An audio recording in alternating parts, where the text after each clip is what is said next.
Oh, ba't ba kasi mangot pag mag-alaga ng anak nyo? Ayusin mo mag-alaga ng bata, ha? Nung ginawa nyo yan, kay malamang tuwang-tuwa ka. Huwag mo ipakita sa anak ko yung simangot. Kaya ipakita mo kung gaano ka kasayo nung ginawa nyo yan. Ganyan? Ganyan, sige. Okay ba ba? Okay yan? Ano ba ito mga damit na nakababad dito? Ang tagal na to dito, ah. Kay mamaho na lang talaga to. Ano, ako pa ba maglaban ng mga panty na to? Ha?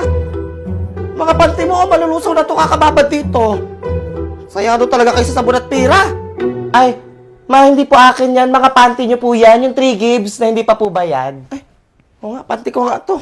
Ako ba nagbabad dito? Baka muna sa tabi na. Ay, hello, babe. Oo, magpadala ka na ha. Kasi malapit na pasokan ng mga bata. Kailangan ko nang bumili ng mga gamit tsaka pambaon pa nila. Ha?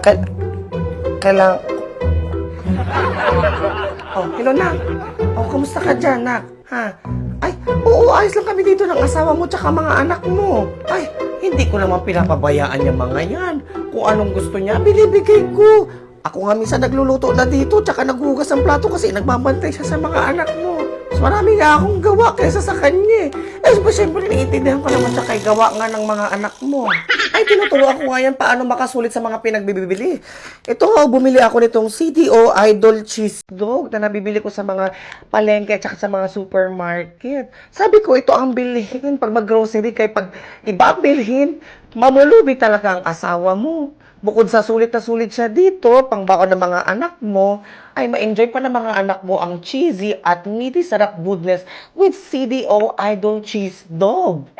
Ay, kahit tanungin mo pa asawa mo. Oo. Ay, huwag mo naman kalimutan yung padala mo sa akin, naka. Kaya maubos man yung maintenance ko. Nakakaya naman manghingi sa asawa mo. Baka sabihin, wala nang matira sa pera niya sa padala mo. Ha? Mare. O ano, kamusta yung manugang mo? Okay ba? Nakikita mo naman, di ba?